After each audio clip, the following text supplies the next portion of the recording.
Hello, everybody. Scott Golden here with Golden Opportunities Coaching. Welcome back to those of you who are new. Welcome to those of you who are seasoned veterans. What we do around here is discuss a variety of topics, psychological, emotional, spiritual in nature, and we discern them over a audio format. We've got over 270 options for you, ever growing every day as we try to be here almost every day. Today we're going to talk about 10 or so benefits of meditation. Of course, meditation is the power of focused thought. That's all it is for folks. I think it's something so much more complicated. If we break it down into the power of focused thought, and there are a bunch of benefits. Many of my clients use meditation as part of their practice, and they come from all walks of life. Some of them believe in a deity, God, goddess, and the like. Others of them are atheists, or they believe in energy. Doesn't matter what you believe, meditation can be helpful regardless of your belief system. There are, like I said, about 8 to 10 things that it'll help you do, and we're going to go through those here. The first thing it'll do is reduce stress. Stress is the inability to emotionally regulate oneself during difficult circumstances. So stress can be caused by work, relationships, other people, anxiety, mental illness, and a host of other things. But if a person understands how to focus their mind and focus their energy and focus their thought, they can actually reduce their stress. This is because through the action of refocusing, one can temporarily, or for an extended period of time, depending on how focused they are, block out everything except the things they want to allow into their mental and emotional experience. This is helpful for people that have panic disorders and other things.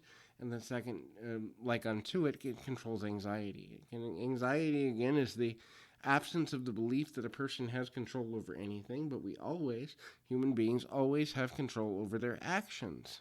Now, there are some people that say that the subconscious or unconscious mind controls a lot of what we do, and it does, but when we actively are aware of our surroundings, we can influence our decisions. And a person who understands the power of meditation can reduce anxiety by reminding themselves that they do have control over what they do next, the actions they take, the thoughts they think, the words they say, and thereby the energy they put into the world. This creates a more healthy balance of emotions. It does not mean that we only have positive emotions, and I really do despise people who teach only positivity, because negative emotions do serve a positive purpose, and they are to remind us that the need to change something is necessary, whether it's our perspective, our focus, our actions, our thoughts, our words, how we see things, our perspective.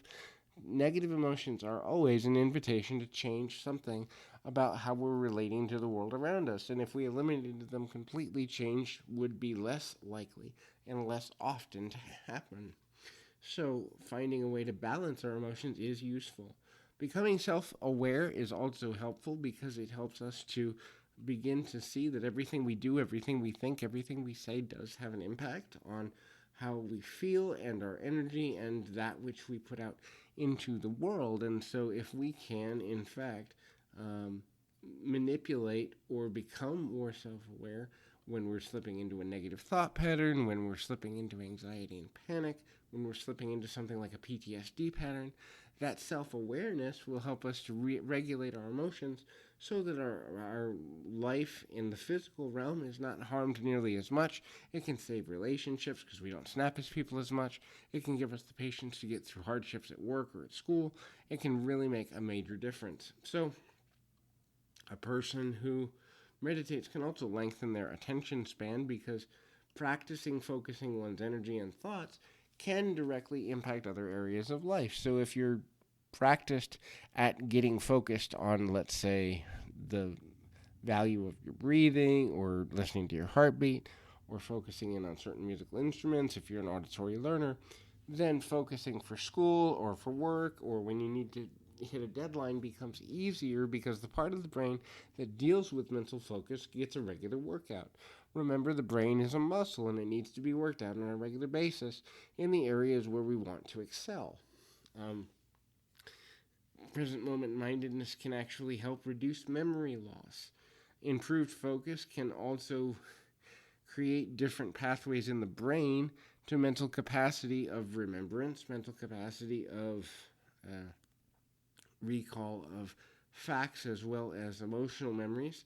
It can fight against things like the development of calcifications that cause illnesses like Alzheimer's, dementia, and other things. And that is because when we're present moment minded, we are more relaxed, and the calcification does not happen when the stress related hormones are not secreted as often or as much. When we are more prone to meditation, we in fact become more kind and generous. This is because we see the interconnectedness of all things. Thoughts, feelings, emotions, and loving kindness becomes more our focus because we understand that we are part of a bigger collective in the world. It's a practice developing feelings of potential for positivity towards others, towards our community, our loved ones, our friends, and even strangers. It's the it's the belief, that ultimately um, empathy is a powerful force that can make a major difference. And again, present moment mindedness can do the next thing, which is increase the likelihood of resistance of addictive behaviors. This is because if one is adept at being able to pull oneself into focusing on something different or pull one's focus away from negativity, it becomes easier to manage the moment. This can also affect things like sleep and physical pain, which is the last two things. If one can improve their ability to change what they're focused on, focusing on relaxation will enable the body to fall into REM sleep in a more consistent and concise manner and control physical pain and or help a person to get through periods of spasm or negative impulse of physical discomfort because they realize that everything is temporary and that the energy they focus on things with can actually reduce and diminish the perception of the impact of the pain long and short term. Supplement to medical care, of course, not saying use meditation in place of treatment. However, if we are trying to avoid addiction, meditation can be helpful for people that deal with chronic pain. So hopefully this has been helpful. If there's something we can do to be of more assistance, please feel free to reach out. And until next time, keep your feet on the ground, your mind in the moment.